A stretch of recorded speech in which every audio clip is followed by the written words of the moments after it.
Tesla shares, as we were just talking about, they're moving lower today right now. Investors are watching closely after CEO Elon Musk announced his support for former President Donald Trump's presidential campaign. The Wall Street Journal reporting that Musk will donate about $45 million a month to a super PAC backing the former president. But what would a Trump presidency look like for EV makers and EV buyers? Our very own Akiko Fujita has more. So this is interesting, right? Because it seems like Elon Musk fully supporting Trump, but Trump has historically been very pro-oil. So what does this mean for the future of EVs?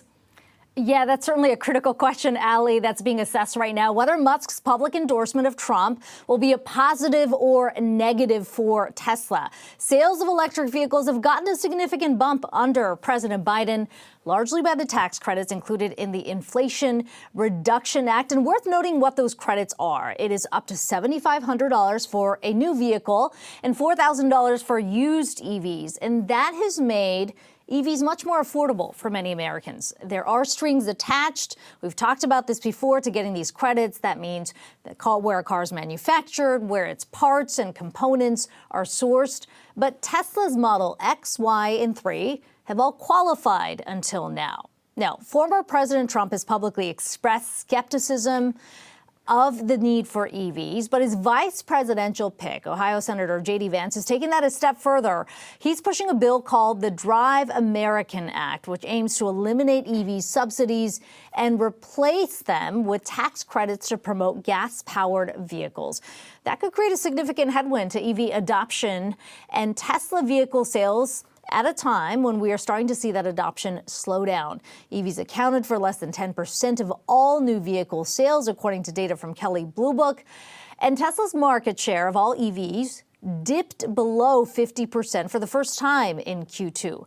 Musk, for his part, has said he doesn't need the subsidies. He reiterated that this week on his platform X, saying, "Take away the subsidies, it will only help Tesla. Also remove subsidies from all industries." But our very own Ben Werschel, by the way, pointing out in his article about how significantly Tesla's actually benefited from government subsidies. The website Subsidy Tracker estimates Tesla has received 109 government awards since 2007, totaling roughly $3 billion. So, Ali, Tesla or Elon Musk can say that he doesn't want the subsidies, but that's helped Tesla along the way. Mm-hmm. But mixed reaction, though, on Wall Street, right, Akiko? What are you hearing from analysts and investors about Musk's support of former President Trump? Yeah, Wall Street certainly divided, at least in this initial reaction to the impact another Trump presidency is likely to have on Tesla. You've got Wedbush's Dan Ives, who argues that a Trump presidency will be bad for EVs, but Tesla, he says, would be exempt from any of those headwinds because of Musk's cozy relationship with Trump, saying that the rewards outweigh the risks for Musk. Betting on Trump losing the IRA benefits for the industry will be negative for the EV industry, but give Tesla a scale and piecing advantage.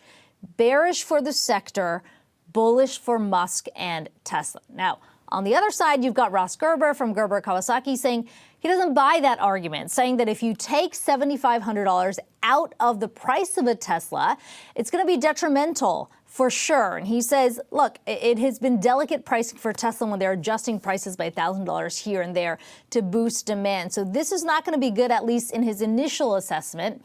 Then you've got Guggenheim's Ron Yeskoff echoing that sentiment, saying that tax credit has been a key affordability enabler for Tesla. He also raised concerns about a 60% tariff Trump has proposed on all Chinese imports and the impact that's likely to have on the price of a Tesla car, given that Tesla sources Chinese batteries for some of its cars. Overall, though, Ali, worth noting that it's not necessarily that Wall Street has dampened its sentiment on Tesla. You look at where the price target is right now. Street high is still at $310 a share from Morgan Stanley. And as you noted in that earlier discussion, there's still a lot of drivers here, including the robo-taxi, expected to be a significant driver for the stock that has now been delayed, at least the launch, until the fall. Yeah, I'm sure we're going to continue to see changes leading up to the election. Akiko Fujita, thank you so much.